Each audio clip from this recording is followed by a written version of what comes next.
आज का टॉपिक में स्टैटिक जीके में जो हम जा रहे हैं वो है वर्ल्ड ऑर्गेनाइजेशन एंड हेडक्वार्टर। यहाँ से आपका एग्जाम में एक ना एक क्वेश्चन आता है, तो आज उसके बारे में डिस्कशन करेंगे कि कौन सा ऑर्गेनाइजेशन का हेडक्वार्टर कहाँ पे है। तो जो इम्पोर्टेंट ऑर्गेनाइजेशन है जो कि एग्जाम में बहुत आता है, सिर्फ हम उसी के बारे में चर्चा करेंगे और ध्यान से सुनेंगे। ये एग्जाम में 100% एक ना एक क्वेश्चन यहाँ से आएगा। तो देखिए, सबसे पहले जो आपका है GATT, general agreement of tariff and trade, जिसका कि नाम अभी हो गया WTO, वर्ल्ड ट्रेड ऑर्गेनाइजेशन। पहले इसका नाम था GATT, general agreement on tariff and trade, और अभी इसका नाम हो गया WTO, वर्ल्ड ट्रेड ऑर्गेनाइजेशन। इसके अलावा ILO, इंटरनेशनल लेबर ऑर्गेनाइजेशन, फिर WHO, वर्ल्ड हेल्थ ऑर्गेनाइजेशन। इसके बाद वर्ल्ड मेट्रोलॉजिकल ऑर्गेनाइजेशन WMO, ये बहुत बार एग्जाम आ चुका है, WMO, वर्ल्ड मेट्रोलॉजिकल ऑर्गेनाइजेशन। फिर WIPO, world intellectual property organisation. फिर UNCTAD, UNCTAD, United nation conference on trade and development. इसके अलावा ये सारे ऑर्गेनाइजेशन का हेडक्वार्टर है आपका जेनेवा। सारे ऑर्गेनाइजेशन का हेडक्वार्टर है जेनेवा, जेनेवा की जो कि स्विट्जरलैंड में एक शहर है। तो गेट, WTO, ILO अभी गेट नहीं है, वो WTO हो गया, WHO, WMO, world intellectual property organisation. फिर उसके बाद अंकटाड, देन अगेन जेनेवा में जो और हेडक्वार्टर है ITU का, जेनेवा में और हेडक्वार्टर है ITU, इंटरनेशनल टेलीकम्युनिकेशन यूनियन, इसका भी हेडक्वार्टर जेनेवा में है। फिर WNO, वर्ल्ड नेचर ऑर्गेनाइजेशन, इसका भी हेडक्वार्टर जेनेवा में है। तो जेनेवा में बहुत सारे ऑर्गेनाइजेशन का हेडक्वार्टर है और यहाँ से आपको एक ना एक एग्जाम में क्वेश्चन आता ही है।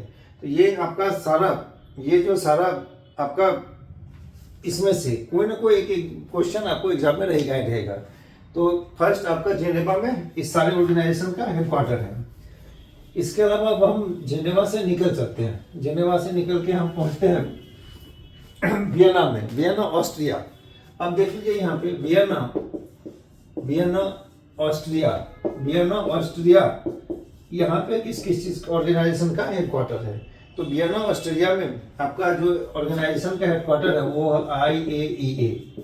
IAEA का मतलब हो गया इंटरनेशनल एटॉमिक एनर्जी एजेंसी। इसके अलावा ऑस्ट्रिया वियना में हेडक्वार्टर है यूनिडो का मतलब हो गया united nation international development organisation. फिर ओपेक का भी हेडक्वार्टर है ऑस्ट्रिया वियना, मतलब organisation of petroleum export countries. ये सारे ऑर्गेनाइजेशन का हेडक्वार्टर है वियना। तो यहाँ से आपका IAEA, यूनिडो और ओपेक ये एग्जाम में आता है। देन अगेन अब हम मूव कर रहे हैं वाशिंगटन DC की तरफ। वाशिंगटन में किस किस ऑर्गेनाइजेशन का हेडक्वार्टर है। तो वाशिंगटन DC ये आपका USA का कैपिटल है और ये पोटोमेक रिवर के ऊपर में बसा हुआ शहर है वाशिंगटन DC। और वहाँ पे वर्ल्ड का कौन कौन सा ऑर्गेनाइजेशन का हेडक्वार्टर है इसके बारे में हम चर्चा करेंगे। तो सबसे पहले जो है वो है IMF, ये है आपका वाशिंगटन DC। यहाँ पे जो ऑर्गेनाइजेशन है ये है IMF। फिर इसके बाद वर्ल्ड बैंक को हम लोग IBRD के नाम से भी जानते हैं, international bank for reconstruction and development. इसके अलावा IDM, देन IFC, फिर MIGA, उसके अलावा ICSID, ये सारे ऑर्गेनाइजेशन का हेडक्वार्टर है वाशिंगटन DC। तो वाशिंगटन DC में भी बहुत सारे ऑर्गेनाइजेशन का हेडक्वार्टर है। अब इसके अलावा जब आप पहुंच रहे हैं तो हम मतलब USA में ही जा रहे हैं, न्यूयॉर्क सिटी में। तो न्यूयॉर्क सिटी में और कौन कौन सा ऑर्गेनाइजेशन का हेडक्वार्टर है। तो न्यूयॉर्क सिटी का अगर हम बात करें तो न्यूयॉर्क सिटी में जो ऑर्गेनाइजेशन है ये है आपका सबसे पहला UNICEF, United nation children emergency fund, इसका हेडक्वार्टर है आपको न्यूयॉर्क। देन अगेन न्यूयॉर्क में जो हेडक्वार्टर है ये है आपका यूनाइटेड नेशन ऑर्गेनाइजेशन और UN women, United nation women, इस सारे का हेडक्वार्टर है न्यूयॉर्क सिटी में। यूनिसेफ, UNO और यूनाइटेड नेशन वुमेन, इस सारे का हेडक्वार्टर है न्यूयॉर्क। तो यहाँ से मतलब हम आपको उतना ही दिखा रहे हैं जो कि एग्जाम में आता है, इसके अलावा आपको कुछ नहीं दिखना है। एक ना एक क्वेश्चन यहाँ से कॉमन आपको मिलेगा ही मिलेगा। इसके बाद हम जा रहे हैं ब्रसेल्स बेल्जियम।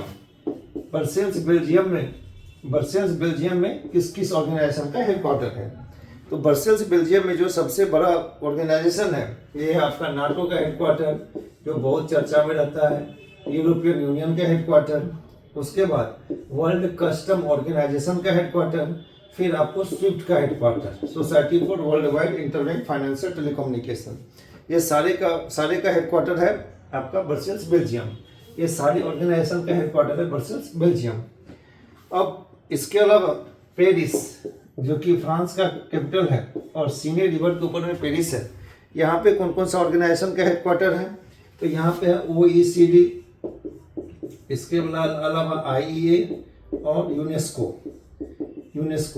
OECD का मतलब हो गया organisation for economic cooperation and development, फिर इंटरनेशनल एनर्जी एजेंसी और united nation educational scientific and cultural organisation, इस तीनों ऑर्गेनाइजेशन का हेडक्वार्टर हो गया पेरिस। तो यहाँ से भी आपको एक ना एक क्वेश्चन एग्जाम में आता ही आता है। तो ये ब्रसेल्स और पेरिस के बारे में चर्चा कर दी। अब हम चलते हैं रोम, इटली। रोम में किस चीज़ का और कौन सा ऑर्गेनाइजेशन का हेडक्वार्टर है?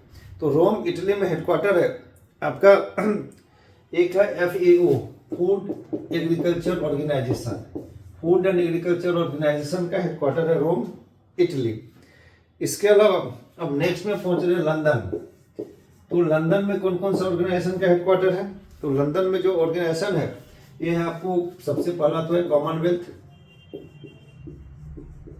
कॉमनवेल्थ का हेडक्वार्टर है, फिर यूनाइटेड नेशन यूनिवर्सिटी UNU का हेडक्वार्टर है, फिर एमनेस्टी इंटरनेशनल का हेडक्वार्टर है, एमनेस्टी इंटरनेशनल।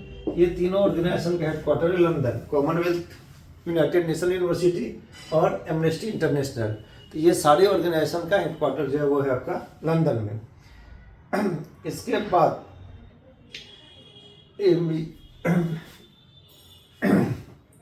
लंदन में आपका कॉमनवेल्थ और यूनाइटेड नेशन यूनिवर्सिटी ये टोक्यो में है। एमनेस्टी इंटरनेशनल ये दोनों ऑर्गेनाइजेशन का हेडक्वार्टर है आपका लंदन, और यूनाइटेड नेशन यूनिवर्सिटी ये आपका टोक्यो जापान में है, इसका हेडक्वार्टर टोक्यो जापान में है।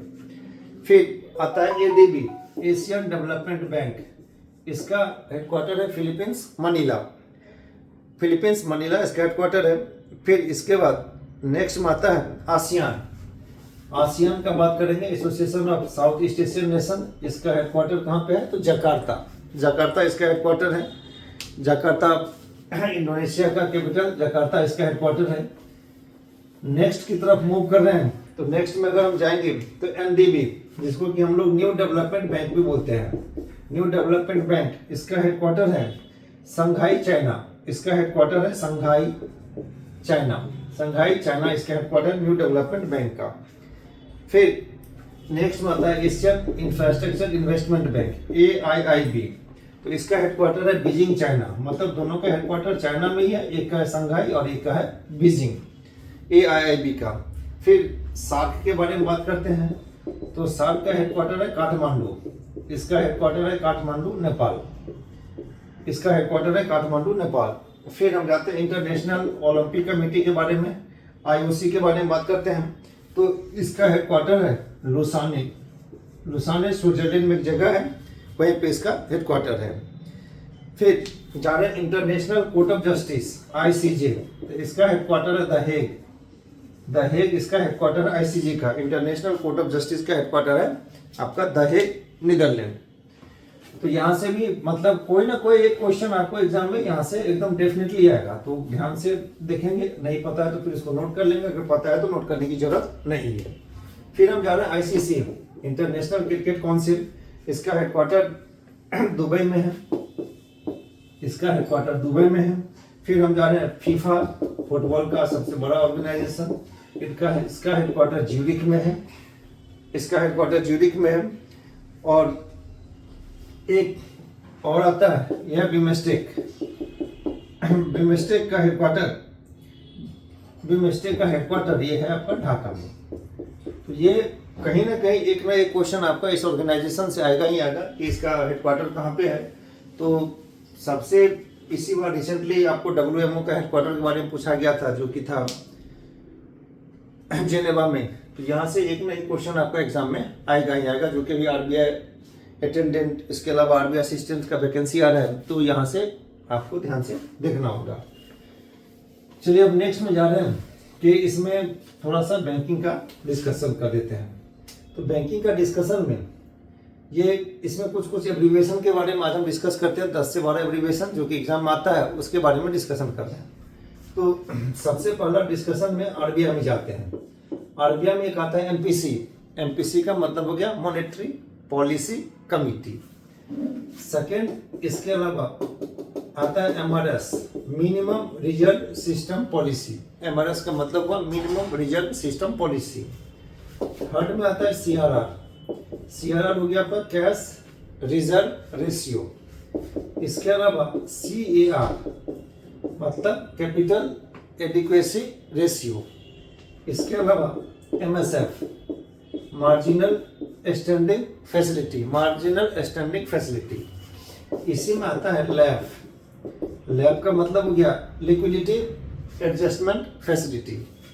इसके अलावा इसमें आता है SLR का मतलब हो गया स्टैट्यूटरी लिक्विडिटी रेशियो। तो ये सब आपको RBI का जो मॉनेटरी पॉलिसी होता है उसमें ये सब सारे क्वेश्चन आते हैं। इसके अलावा जो एग्जाम आता है NEFT का फुल फॉर्म, तो नेशनल इलेक्ट्रॉनिक फंड ट्रांसफर। फिर आता है RTGS का full form, real time gross settlement. फिर आता है IFSC का फुल फॉर्म, तो इंडियन फाइनेंशियल सिस्टम कोड। इसके अलावा आता है MICR का full form, magnetic ink character recognition, magnetic ink character recognition. फिर आता है UTR का फुल फॉर्म, तो unique transaction reference, unique transaction reference UTR का फुल फॉर्म हुआ। इसके अलावा इसमें जो फुल फॉर्म में जो आता है, ये आता है एक ATM, तो ऑटोमेटेड टेलर मशीन। पिन हो गया पर्सनल आइडेंटिफिकेशन नंबर।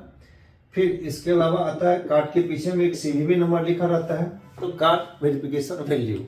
ये था तो एब्रीविएशन जो कि एग्जाम में आता है और एग्जाम ओरिएंटेड ही था सारा, तो इसको भी ध्यान से देखेंगे और पढ़ेंगे।